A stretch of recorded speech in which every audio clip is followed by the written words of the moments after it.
नमस्कार दोस्तों, उम्मीद करते हैं कि आप लोग बहुत ही अच्छे होंगे। देखिए, अगर आप कोई भी जमीन की रजिस्ट्री करवाने जा रहे हैं, मीन जमीन जो है खरीदने जा रहे हैं, तो आपके लिए जो है बहुत ही बड़ी अपडेट है। क्योंकि आप सभी जानते ही हैं कि जमीन की रजिस्ट्री करवाने के बाद जमीन जो है अपने नाम पे जमाबंदी कायम करवाने के लिए आपको जो है दाखिल खर्च का जो प्रक्रिया होता है ना, उससे आपको गुजरना पड़ता है। बहुत सारे लोग ऐसे हैं जो कि जमीन की रजिस्ट्री करवाकर समझते हैं कि हमारा जमीन जो है हमारे नाम से हो गया, तो कहीं ना कहीं वो गलत है। क्योंकि उसके बाद दाखिल खर्च की प्रक्रिया होती है, उस प्रक्रिया को कंप्लीट करने के बाद ही जमीन जो है आपके नाम से हो पाता है। रजिस्टर 2 में उसको मेंशन हो जाता है, कर दिया जाता है कि जमीन जो है आपके नाम से हो गया है। अब इसमें देखिए 2 अपडेट बड़ी निकल के आ रही है। दाखिल खर्च के लिए जो आवेदन करते हैं उनके लिए भी बड़ी अपडेट है, और मान लीजिए जमीन खरीद बिक्री कर रहे हैं तो अब जो है दाखिल खर्च के लिए अलग से आपको आवेदन देने की आवश्यकता नहीं होगी। लेकिन इसमें एक कंडीशन है, जो कंडीशन आपको फॉलो करना होगा। तो क्या कुछ अपडेट है, क्योंकि बहुत सारे ऐसे दाखिल खर्च के आवेदन है इसी कारण जो है रिजेक्ट भी हो रहे हैं, जो कि जमीन खरीदने वाले और बेचने वाले इन चीज़ों को ध्यान नहीं दे रहे हैं। ठीक है, क्योंकि हमने जो है कई बार ऑफलाइन भी इसको लेकर बात किया, तो कई सारे लोग जो है अलग अलग बहाना बताते हैं कि आपको कहाँ से पता है, आपको मतलब कौन बता दिया। तो इस वीडियो में जो है हमने सभी जानकारी कवर किया हुआ है कि क्या कुछ अपडेट है और जमीन लिखवाने से पहले किन किन बातों का ध्यान देना है। नहीं तो आपका दाखिल खर्च नहीं होगा, आपका दाखिल खर्च जो है अस्वीकृत कर दिया जाएगा, या फिर जो ऑटोमेटिकली यहाँ पे दाखिल खर्च लागू किए जा रहे हैं वो भी नहीं हो पाएगा। तो वीडियो में आगे बढ़ने से पहले आप सभी से रिक्वेस्ट है कि अभी तक आपने टेलीग्राम जो व्हाट्सएप चैनल है वहाँ पे ज्वाइन नहीं किया हुआ है तो प्लीज़ ज्वाइन कर लीजिए, क्योंकि वहाँ भी जो भी छोटा मोटा अपडेट होता है, नोटिस होता है, उपलब्ध कराते रहते हैं। तो चलिए आज का वीडियो शुरू करते हैं। देखिए, देख सकते हैं कि मेरे पास दैनिक भास्कर का जो है पेपर का कटिंग है। इसमें जो है सभी जानकारी दी गई है कि जमीन खरीद बिक्री होने पर जमाबंदी के लिए अलग से आवेदन नहीं देना होगा। ठीक है, अब बहुत सारे लोग जो है स्टार्टिंग में वीडियो को देखकर छोड़ देंगे, तो कहीं ना कहीं उनको जो है सही इन्फॉर्मेशन नहीं मिल पाएगा, क्योंकि इसमें बहुत सारे ऐसे इन्फॉर्मेशन है ना जो कि आपको बहुत ही ज्यादा अधिक जानकारी देकर जाएगा। अगर मान लीजिए किसी से आप जमीन लिखवाने वाले हैं या फिर आप दाखिल खर्च के लिए आवेदन करने वाले हैं, तो कहीं ना कहीं ये महत्वपूर्ण जानकारी आपको पता होनी चाहिए। क्योंकि आए दिन देखेंगे तो बहुत सारे दाखिल खर्च के जो आवेदन है ना, इसको ही लेकर रिजेक्ट किए जा रहे हैं। ठीक है, तो कहीं ना कहीं चीजें आपको पता होनी चाहिए जमीन लिखवाने से पहले, नहीं तो आप जमीन लिखवाइएगा फिर आपको कई जो है प्रॉब्लम का सामना करना पड़ सकता है।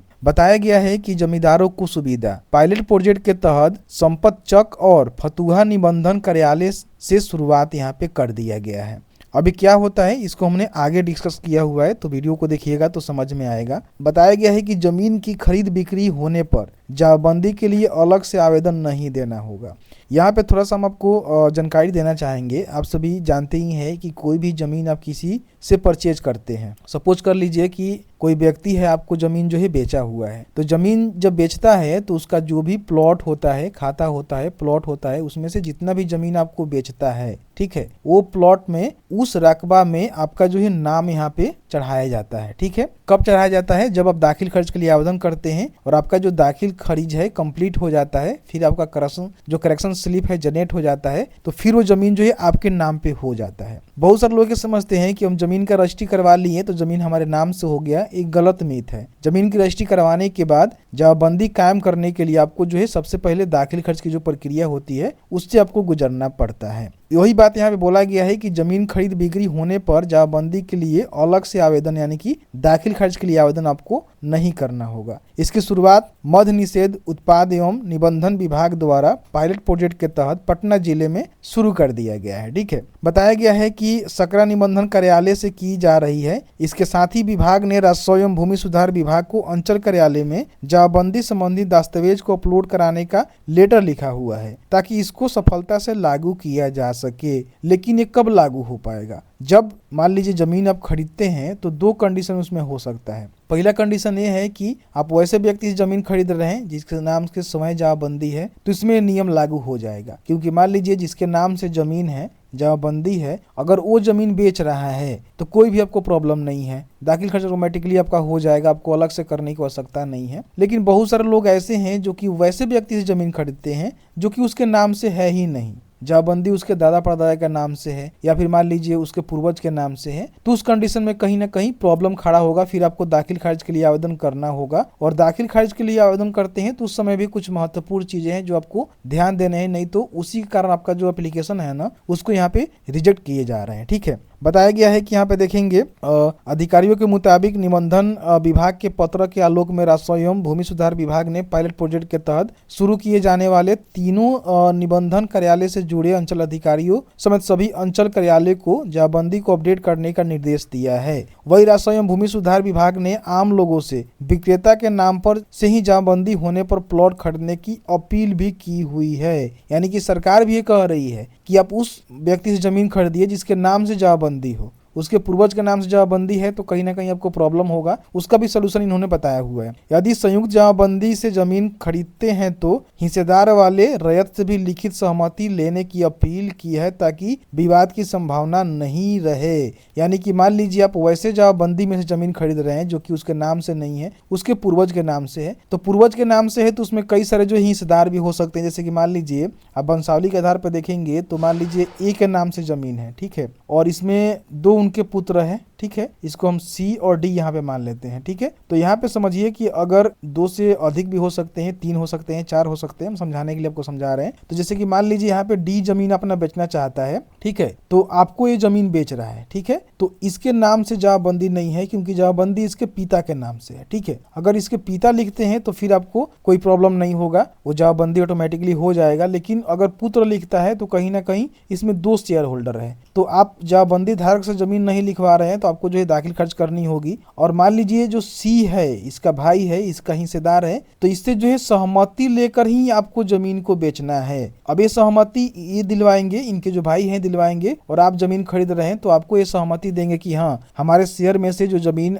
बेचा रहा है उसमें हमें किसी प्रकार की कोई भी ऑब्जेक्शन नहीं है, आगे चल के कोई समस्या नहीं होगा। देखिए बताया गया है कि जो भी हिस्सेदार हैं उनसे रैयत से लिखित सहमति यानी कि राइटिंग में आपको जो है सहमति लेना पड़ेगा। और वही चीजें जो है आप दाखिल खर्च के लिए आवेदन करने जाएंगे तो पूछता है कि क्या आपने जो भी हिस्सेदार हैं, ज्वाइंट मान लीजिए जमाबंदी है तो उसके जो भी हिस्सेदार हैं उनकी सहमति आपने लिया है तो उसका संकलन करिए, उसको अटैच करिए कि हाँ उससे हमने सहमति लिया हुआ है। अगर आप ये काम नहीं करेंगे, ज्वाइंट जमाबंदी है, तो फिर आपका जो दाखिल खर्च का आवेदन है उसको कर्मचारी के द्वारा, सीओ के द्वारा रिजेक्ट भी किए जा रहे हैं।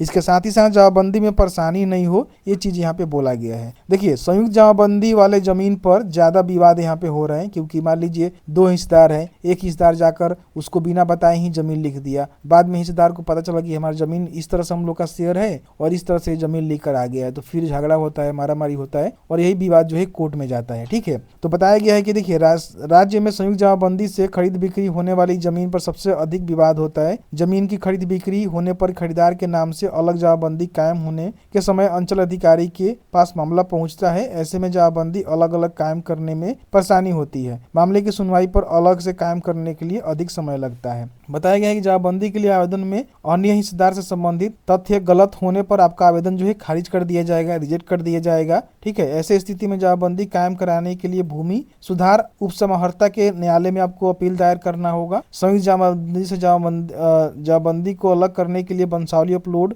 कराने के साथ सहमति बंटवारा पत्र या न्यायालय के आदेश पर होने वाली बंटवारा पत्र भी आपको देना अनिवार्य कर दिया गया है। इन बातों को ध्यान रखिएगा। तो ज्वाइंट वाले जो भी जमीन है वो खरीद रहे हैं तो उसमें जो भी सहमति है हिस्सेदार का वो ले लीजिएगा, ठीक है, नहीं तो आगे चल के आपको प्रॉब्लम होगा जमीन लिखवाने के बाद। जमीन तो आप लिखवाने जाइएगा तो कुछ भी आपका रजिस्ट्री हो जाता है, लेकिन वो जमीन अपने नाम पे करने पे काफी समस्या होता है। इन बातों को ध्यान रखिएगा। तो यही जानकारी मैं आपके साथ साझा करने वाला था कि दाखिल खर्च को लेकर एक बड़ी अपडेट है। आवेदन करना चाहते हैं या फिर जमीन की रजिस्ट्री करवाना चाहते हैं तो उसको भी लेकर यहाँ पे अपडेट निकल के आ चुका है, जो कि सभी के लिए महत्वपूर्ण है। तो जैसे कि आपने देखा कि मैंने जो है पूरी जानकारी बताया कि क्या कुछ अपडेट है, तो इन बातों को ध्यान रखिएगा। जमीन का रजिस्ट्री करवा रहे हैं तो कहीं ना कहीं आगे चल को आपको समस्या नहीं होगा। अगर ध्यान आप नहीं रखते हैं तो आगे चल के जो है आपको समस्या हो सकती है। इन बातों को ध्यान रखिएगा क्योंकि बहुत सारे एप्लीकेशन जो है इसी कारण देखेंगे कर्मचारी और सीईओ के द्वारा जो है रिजेक्ट किए जा रहे हैं। तो बस आज की इस वीडियो में इतना ही। वीडियो थोड़ा सा भी अच्छा लगा है तो प्लीज वीडियो को लाइक कर दीजिएगा। और आपके मन में कोई भी सवाल होगा इस वीडियो से रिलेटेड तो आप चाहें तो हमें कमेंट सेक्शन में कमेंट करके